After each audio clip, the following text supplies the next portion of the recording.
I want to turn my attention to one of the topics that I was excited about discussing today, and that's my evolving opinions about oral medicines.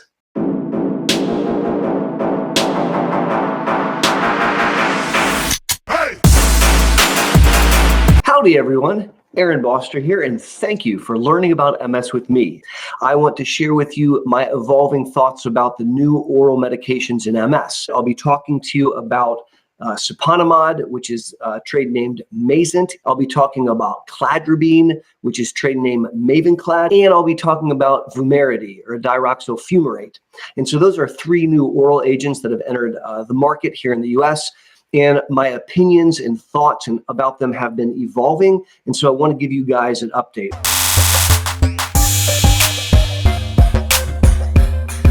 What are my ideas about oral medicines? It is very exciting that here in the United States, we have 21 different formulations of MS medicines. There's probably like 18 FDA-approved medicines, and some of the medicines have more than one dose.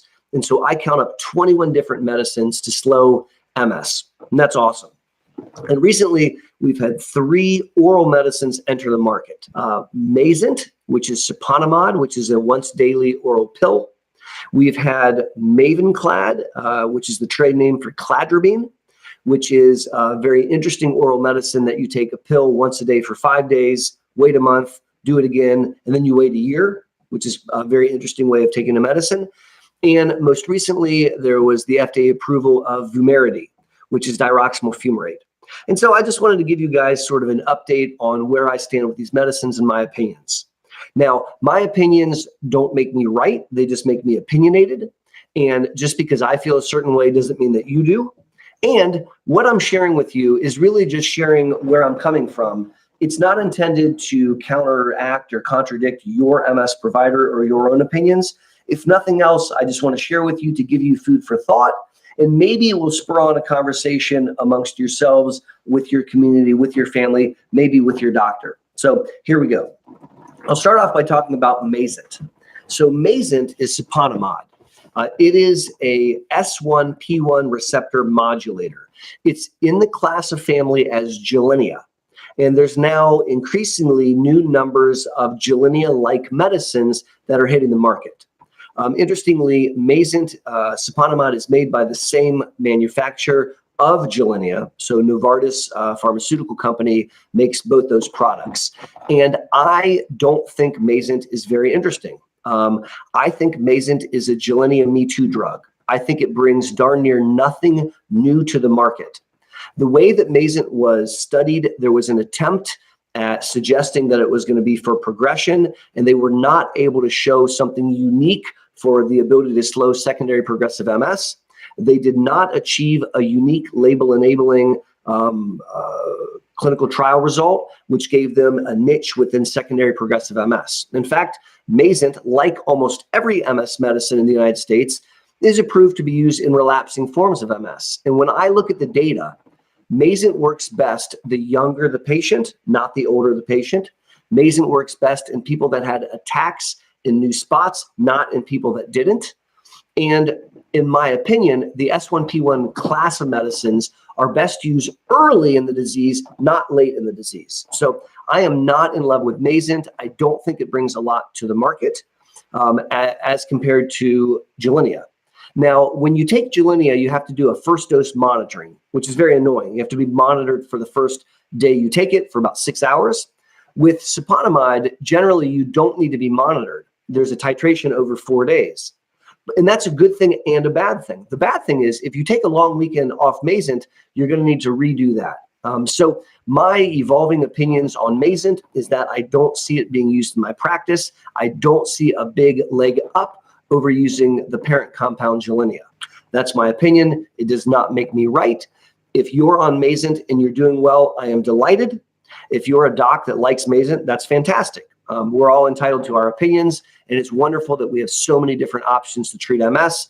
I personally am not terribly excited about that specific opinion. Now, what about my thoughts on cladribine? Cladribine, which is branded in the United States as MAVENCLAD, is an oral medicine, and it's one that I've become a little bit more interested in. Whereas MAYZENT doesn't do much for me, MAVENCLAD may have a position in a clinical practice which might be right for patients. And so the thing that's most attractive to me about MAVENCLAD or Cladribine is the mechanism of action, the way that it approaches MS. It is induction therapy. I like to call it micro-induction, because what you're doing with Cladribine or with MAVENCLAD is you're trying to suppress adult B and T cells and then let them come back in hopes that they behave nicer. And I like to refer to Cladribine as a micro-induction. You take a pill daily for 5 days in a row, so Monday through Friday, and then you don't do anything for the rest of the month. And then the following month, you again take 5 days in a row, then you don't do anything for a year. And then on the anniversary, so at year 1, you do that again, 5 days, wait a month, 5 days, and then you don't take it again. And that's really weird. That is a discontinuous medicine. I joke that it's like a reverse birth control pill because you're taking it for 5 days and not the rest of the month. And it's not trying to block cells from entering the brain.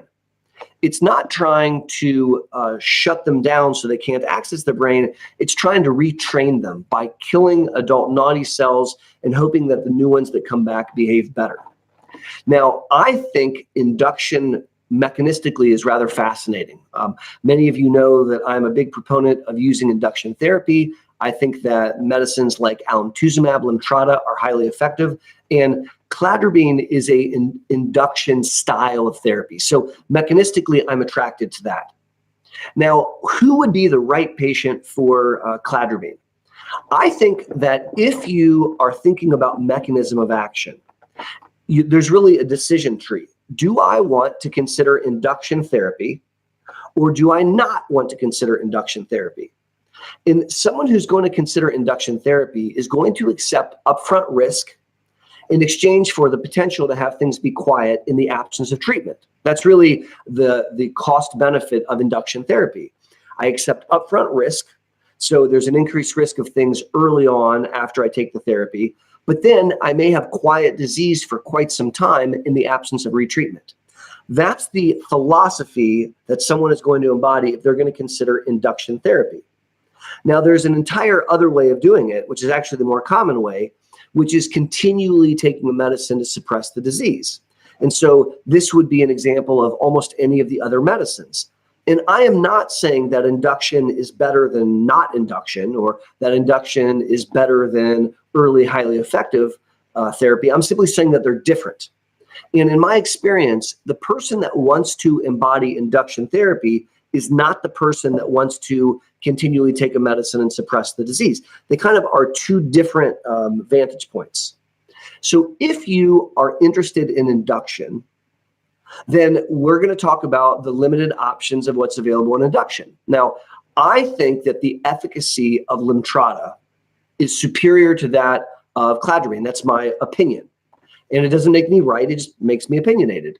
And if we were picking an induction therapy exclusively based on efficacy, well, then we might always pick alemtuzumab or Lemtrada. But not every person who wants to consider induction is willing to accept the risk profile of Lemtrada. So you can imagine a scenario in clinic where someone wants to go the induction route, but they're not comfortable with the risk profile of alemtuzumab, and that's the person in whom we might consider a Cladribine discussion. And I'm sharing this with you today because these are my evolving thoughts as I think about where these oral medicines may or may not fit in the clinical practice. And I think that there is mechanistically something attractive about Cladribine. And I think that for some people, they may consider Cladribine if they're considering induction. And very clearly, this is a detailed discussion that they're going to need to have with their provider. And it's a conversation that I'm looking forward to having with my own patients in clinic. There's a third oral medicine that has come out on the market very recently, and that is VUMERITY. So VUMERITY is diroximel fumarate. And VUMERITY is very, very similar to an existing medicine, Tecfidera, which is a oral medicine that's taken twice a day. VUMERITY is 2 pills taken twice a day. And so what do I think about VUMERITY? I'm not terribly excited about it I do not think that it brings much to the table as compared to Tecfidera.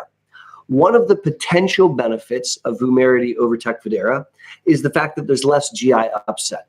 So if someone really, really wanted to be on a pill, which is moderately effective, that you have to take on 2 occasions a day, but the GI issues with Tecfidera were not okay, there's a small chance that they might do better on VUMERITY. Do I think that that is exciting? No, I don't. Do I think that it's going to change the field of MS? No, I don't. Could it be a great drug for some people? Yes, it could be. Do I plan on using it in my clinical practice? Probably not very much. And so I just wanted to give you guys an update on kind of where I weigh in on my opinions about the oral medicines, MAYZENT, MAVENCLAD, and VUMERITY. Does it make me right? No, it just makes me opinionated. And would I like to hear your opinion? Yes, I would. So if you have had exposure to these oral medicines, or if you're thinking about these oral medicines, leave a comment in the section below, and I look forward to reading it. My name is Boster. I'm an MS neurologist in Columbus, Ohio, and I want to thank you for learning about MS with me. I look forward to talking to each and every one of you in the very near future. Take care.